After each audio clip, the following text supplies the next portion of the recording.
episode of the Reset Podcast. I'm your host, Laura Mignell. This is part of my 29 Days of Magic series where I get to interview 29 phenomenal Black women.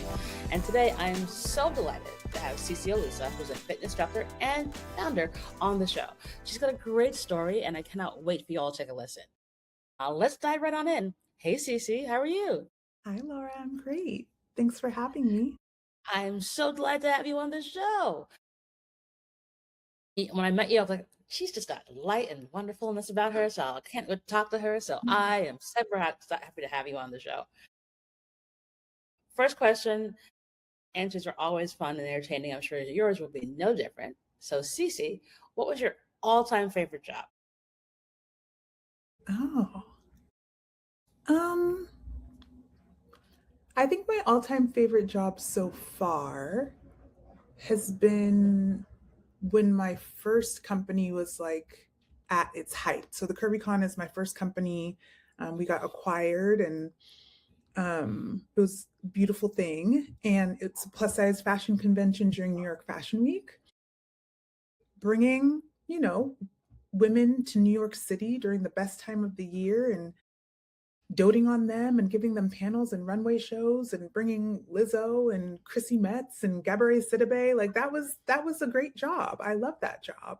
I think if it weren't for the pandemic, who knows what would have happened, but that was a moment in time, and there are still people to this day who were deeply changed by that work. So far that's been my favorite job. I think that's the cool thing about being a founder and an entrepreneur. You get to like make new favorite jobs as you go. So far, that's been my favorite job, but we'll see what comes next. That sounds amazing. Rewind the story. How did that all happen? Oh my goodness, that story has been told a million different times, but it started with me being a plus size fashion blogger and community building and things like that. I've always been into women's health and women's beauty and sports. And of course, as a plus size girl, fashion has to be part of that story. So being able to bring women who don't often feel seen in the wellness space or beauty, that's kind of like what I'm passionate about. And then, of course, as a plus size woman, I've been anywhere from a size 28 to a size 16. So my community has seen me, lose 100 pounds, and they're watching me on my GLP-1 journey now. So I think it's nice to be able to put a voice to things for women who are often going through things with our bodies, with our weight, with our self-esteem, with our body image, all of that in an ever-changing world. I always any company I start really has a certain type of woman in mind. I like to serve women who are on a similar journey as me, because I think that sometimes we keep those things to ourselves, but there's so much power in community. So anything I build is typically rooted in community, and then whatever I'm passionate about gets layered on top. So the Curvycon was community and plus size fashion. Makes sense. So how did we get to have? Where did this all come from? What was that career journey like for you? How did you start out and build this incredible journey that you had?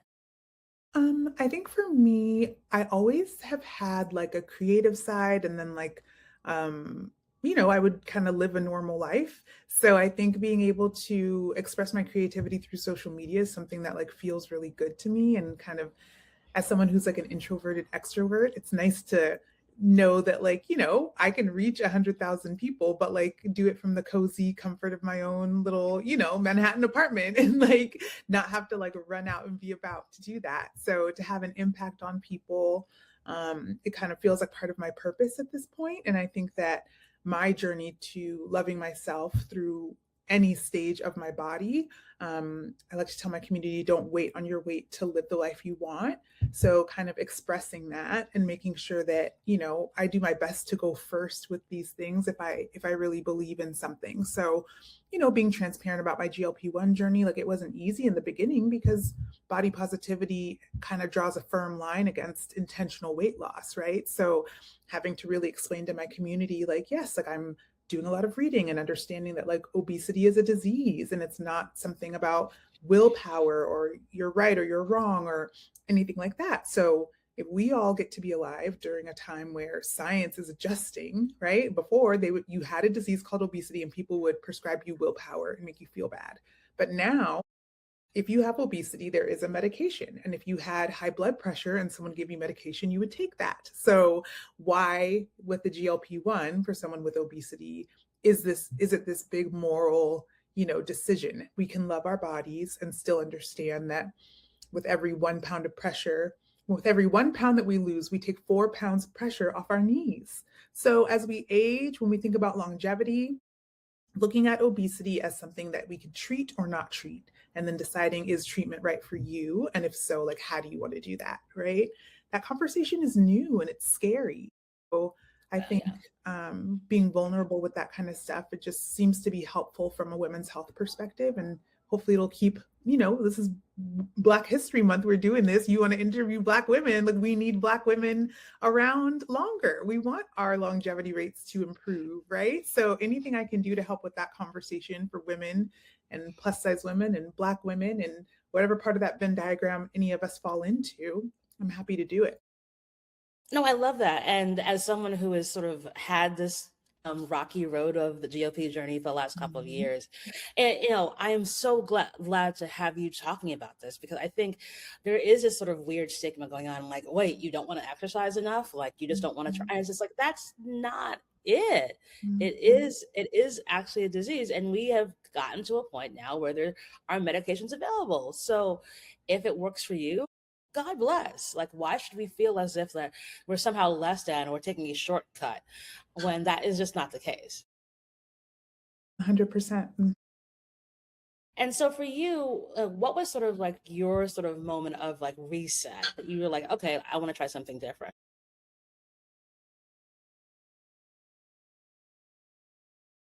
I think I've had a few. Um, I think my most recent one was my mom passed away unexpectedly and suddenly. And I really took, my family's very close. My parents were married 46 years, so, it's like it's like dad and the three kids now. And that sort of change like rocks your world. And I took that as an opportunity to reset. I slowed my life down a lot. I downsized a lot so I wouldn't have to work as much. I took a couple of years off. I went to Japan. I went to travel. I went away. Like, I took the time to heal and to decide what I wanted out of life next. I kind of figured something explosive like that, doesn't happen every time. So I read a book that said, like, in general, you can think of grief as at minimum as a 2-year process. So giving myself 2 years, I mean, I'm privileged to be able to do that, but giving myself 2 years to just like take it all in and decide what I want next. Now I can work on my next company, my beauty company. And now I can work on my next 50 pounds that I want to release. And now I can work on, being more intentional with the way I live my life behind the scenes. So that reset, I think a lot of times as Black women, we have to push through, right? Like, we have to um, walk and chew gum at the same time emotionally in some ways.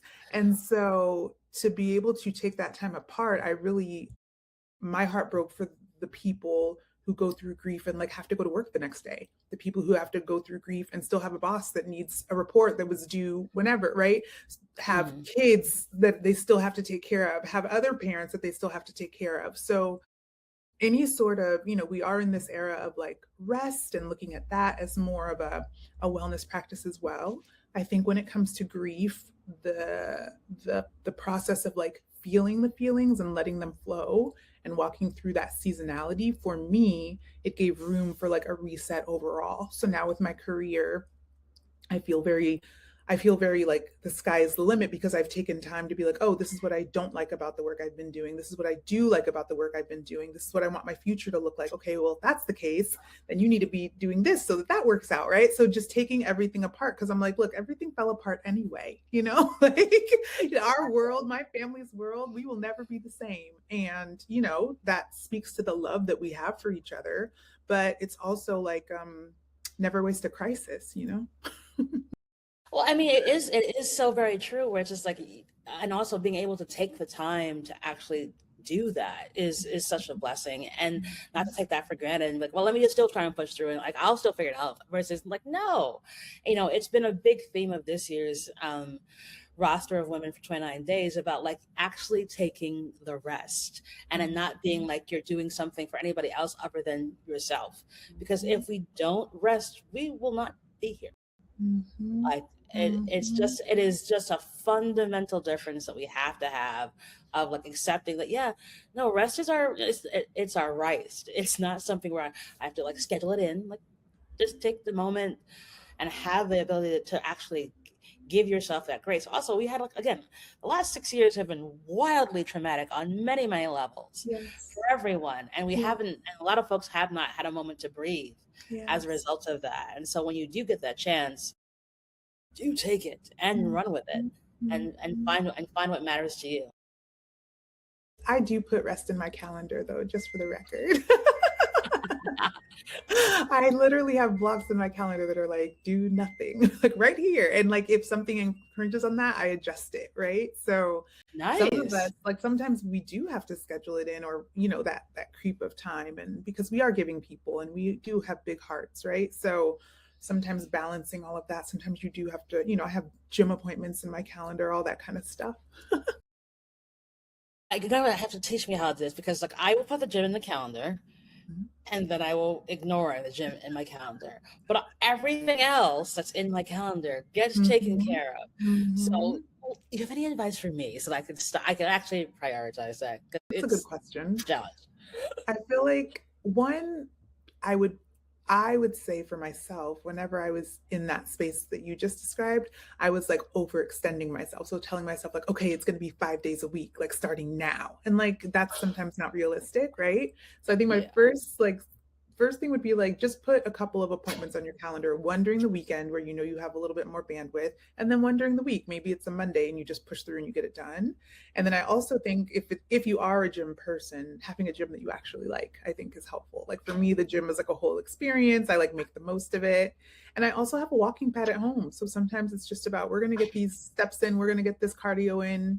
Sometimes it isn't the trip to the gym. Sometimes it's like walking to a train a little further, getting it in tiny bites, right? So just making it work for you. I feel like the pressure part of it all is like when it gets like to feel icky. I always want my movement to feel joyful. Yeah, I mean, I feel like I am so good at being super organized and living and dying by a calendar, but like I always put the gym back and it's annoying. 'Cause I'm like, no, it should be different. But I do like the idea of like maybe doing like the Monday and like the weekend to sort of get me back in. I love sports. I love being outdoors. So it's just like, it's just hard. And also, the gym is in my building, so there really isn't an excuse. Ooh, talent. I know. Oh, it's literally the elevator goes directly to the gym in the building. See, Like, part of my reset when my mother passed away, I moved from a fancy gym in the basement building to our family's Manhattan apartment, which is more modest. There is no gym included, right? So when I did have a gym in the basement, I was a 4 day a week, 5 a.m. gym girly because it was downstairs because I knew when you're in the city and you have to like do the schlep, like I was like, I'm not gonna take it, like I'm not gonna take it for granted that I have it right there. So yes, you have to do your 2 days. You are required. okay, all right. Well, now that CeCe has yelled at me, I You text uh, me and I'm gonna give you two uh, weeks. all right, See? all right, all right. Jeez, oh man, like, oh gosh, I put those It's in the there. Yeah. basement. That's a different story. That's a different Yeah, story. I know. Okay, all right. Damn, girl. Okay. All right, okay, all right. Since you have now shamed and bullied me Never on my shame, own never show. shame, never shame. Okay, bully. There was some serious bullying there. Generally, I'm the one who's doing the bullying, so I I see your actually, potential. That's all it I, was. We were rooting for you. We were all rooting for I'm you. rooting for you. Look, I just saw a documentary. It came from a place of care. It came from a place of care. Oh my Goodness. gosh. Okay, all right. So yes, I think also the other thing, I am not a morning person. Like Fair enough. Fair I enough. The 5 a.m. off the table. there's no universe on the planet. And I would have to be abducted by aliens for me to get up at 5 o'clock in the morning for 5 anything. a.m. is not Um, required, but I feel like gym in the Not my basement ministry. twice a week is reasonable to ask. So get back to me. Let Okay. me know. Let me know Okay. if I you have will. to adjust. Okay, fine. Okay, all right. So, actually, a good question to ask you about this on this kind of health and wellness journey. If you are someone like me who, again, is busy but doesn't prioritize it, what are the things you should be doing? Because we hear a lot about, like, doing a lot of weightlifting, because that's good for women who are over in our 40s, and also doing cardio. Like, what are some of, like, the kind of the brass tacks basics things Mhm. that to get us back into it, that are, like, not the easiest, but, like, are good ways to sort of get kind of routine in. I think the number one thing that I see women struggling with is separating the fitness from the food, right? Your food journey is different than your fitness journey. How much you're eating, what you're eating, that's going to affect your overall health. I would say give that 80%, and then your activity is probably 20% affecting your health. So I think for those of us who grew up like, at least me, for me growing up, if you wanted to like shed some pounds, you would like hit the gym, right? That's kind of like how I grew up. But starting to understand that actually, no, like that part of your wellness, if it's something that you're trying to change, if you're trying to release any weight, that the food intake and the quality of the food is going to be the major thing. So I think uncoupling that for me when I work out, like when you they call your calves like your second heart. So like every time you walk, you're pumping blood back up to your heart, right? Think about like gravity, right? So for those of us who want to make sure our circulation is good for cardiovascular health, like walking that 30 minutes when I was 19, 20, 21 was about losing weight. Now, for me, walking that 30 minutes is about, no, that's my second heart. So if I don't want any like swelling in my ankles, or if I like, no, I'm going to travel, like I'm helping my circulation to stay flowing, right? So that has nothing to do with weight loss, actually. I would do that no matter what was going on. So I think uncoupling that is very important. And then deciding for yourself, like, okay, for my fitness, I want to work on flexibility. I want to work on strength, to your point, right? Especially as we age. And then looking at the food. Do you know the types of foods that are supportive and unsupportive to your body and to your goals? Those are two different things. There could be two people that have the same goals. One person has PCOS, one person doesn't, right? So then this person can eat these things, this person might not want to eat those things. It might not be as supportive. So I think looking at those two things and not mashing them together. Sometimes people are like, well, I'm in the gym 5 days a week, but you're not paying attention to the food, right? Or you're like paying attention to the food and then suddenly you're looking very like gaunt and you're not strong, right? Like you've lost your muscle mass. That can happen, especially if you're doing a GLP-1. You can lose your muscle mass when you're losing weight rapidly. So if you are on a GLP-1, yes, that strength training is going to be important for all of us. The cardiovascular health is important, walking, swimming, things like that. And then the food, of course, is going to be a little bit more tailored to each of our needs, but that's actually the bulk of your wellness is going to happen in the kitchen, in the food that you're taking in. So I hope that was a simple breakdown and not too complicated. Easy for me to understand. It's like, yes, my diet is interesting. We'll deal with that later. We'll deal with that later. It could be a lot better. Let's put it that way. But, like, again, since you've already bullied me about working out, like, that's fine. No, it's true though, because I think folks are very busy, and they sort of, again, take their health for granted. And I've just seen too many friends of mine, well, develop all manner of health issues over, once they've hit like mid 30s, early 40s. And so, of course, it's important to, like, pay attention to all these sort of things, and actually, get all the right testing done so they can figure out what may be up for you, what might be elevated for you, high blood pressure, all those kinds of things. But then also, yeah, you're right, decoupling the thing about, you can work out till you're blue in the face, but if you're eating hamburgers every day, that's not going to really help. Like, not gonna do the trick. Sorry, like, Mm, um, so I think that is really, really important for us to understand the importance of, like, getting all our our, our kind of ducks in the row, health wise, eating wise, and having them mhm. be decoupled, as opposed to, like, well, it's one or the other. Um, that's, I think, a super important advice. Kind of looking back on the things that you've done and the journey you've been on, what do you think you'd probably tell 18-year-old CeCe? I would tell 18-year-old CeCe that love is a verb. It is an action word. It is something that you do. And so looking at love through that lens, I think can beautifully vet any type of love, whether it's self love, romantic love, platonic love, right? If the action of that love doesn't feel good or doesn't feel right, or there's something off, or it's not supportive or productive, then maybe it's not the love for you, right? I think that from a self love perspective, love as a verb has been a big part of why I've moved into beauty. I went with a body care company because, as someone who has had a complicated relationship with her body, loving my body needed to have some actions to it, right? Some of that is working out and going to the gym. Some of that is the food that I eat. And some of that is that I am a religious, body butter, moisturizer doll. Like that, to know me is to know my soft skin, right? And that doesn't come from nowhere and it happens over time. That is self-love. That is a part of it, right? So love is a verb. And what does that look like to you? How do you show love to yourself first? And then think about how you show love for others. Is beautiful, CeCe. I love this.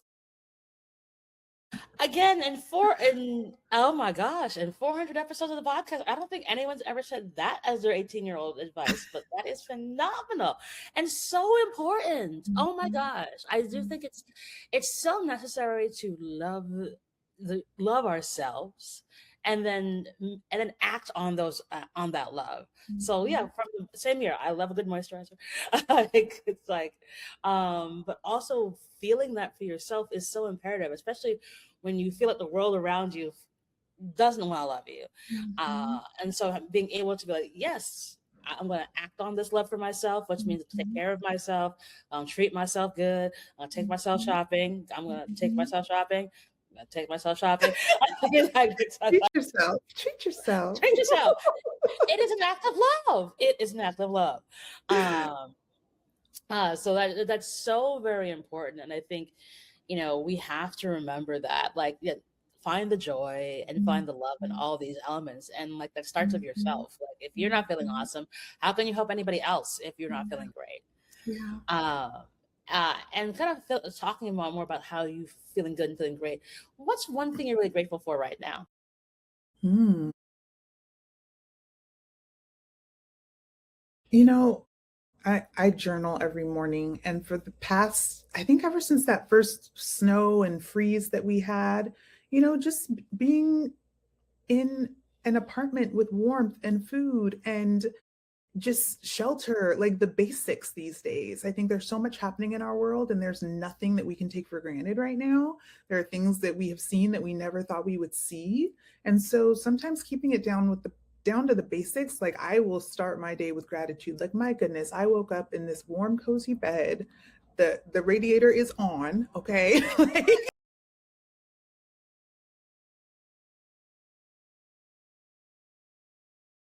up, but that's a blessing. There are people who had to go and be in a warmth center in a van because they don't have a place to be, right? So, just listening to the ways that, like, our new mayor, Mamdani, is just like the things he's saying to the city and the things that are available. I'm like, oh my goodness, to not need that type of service is a blessing, especially in today's world when everything is so unprecedented. As they say, unprecedented times. That cause us, like, it's like, yeah, that's what we want to call it. All right, great, yeah, yeah, yeah. Mhm. But yeah, you're right. And I think that's, it is a gift. Every day is a gift. And the Mhm. most important thing we can try and do is to live a good life. Mhm. And, be good to other people and not try and do 11 million crazy. No, no, just good. Like, just be good, Mhm. man. It doesn't have to, you don't have to solve every problem in 35 seconds. One step at a time. Mhm. Grateful for the day and whatever the day may bring. Great. Embrace it all. Is so very important. Now, my last question for you, I think it'll be some interesting ones. You'll say, do you have a give and or an ask of the audience? Goodness. Trying to think of something I can give. What can I give? Um, I'm in such a just open space right now, so I don't it's not like I have something to promote or sell. I'm just here for the vibes and the good conversation. So I think I have a TEDx talk called How to Build Self-Confidence. So if you Google how to build self-confidence, typically my TEDx is what comes up. If not, Google how to build self-confidence CeCe. And it's about 12 minutes and people seem to be inspired by it. So that will be my give. If you are in a space where you are trying to reset, if you're trying to step into a new version of yourself and you feel like confidence is something that you're lacking, perhaps my TEDx will be something that will inspire you. That's what I can give right now. Hopefully in the Awesome. future I'll have something else, but that's what I can give for now. That's a fabulous one. Girl, you have a TED Talk. Yeah, I think that's a great thing to give. What's wrong with you? Like we will happily put that in the show notes for folks to go and let's take a listen to and spend 12 minutes learning how to build some confidence. Because honestly, Mhm. that is probably one of the most important things that we can have at this particular moment. Like, damn, I'm good. Yep, uh-huh. Mhm. Mhm. So if you can listen to that for 12 minutes, because I'm sure it will sound amazing. Like, that's a pretty impressive gift, CeCe. Like, let's not Okay, good. like I'm glad that worked out. we don't. It is not complicated here. Again, we make this very simple. I mean, you could have given like, hey, look, like here's a good piece of advice. Like, it doesn't matter. But like, if you literally have a TED talk about self confidence, that's kind of a major gift. I'm just saying, like that is pretty awesome that you are able to bring to the forefront, folks. Like, my goodness. Um, but well, CeCe, like I said, from the moment I met you, I was like, wow, yep, uh, wonderful light, and just bursting full of wisdom with some great tips on how to be healthier and a little bit smarter. And you bullied me, which is the first, which I find actually I appreciate that. I actually did. And I actually, because again, I am a woman of my word. So if someone tells me to do something, I actually do it. So now that you told me I have to do Monday and Saturday, I'm gonna I'm gonna start with Keep Monday me and posted, Saturday. please. I I will send you a text and be Thank like, look, you. I'm in the gym in my building, so I can't not go. I can't Darn. wait to see it. But it's been such a delight having you on the show. We'll put all your details in the show notes for folks to find you and follow you, and also find your amazing TED Talk. And thank you for being on Season Magic, CeCe. It's been a delight. My pleasure. Thanks for having me. Awesome. And that is our show.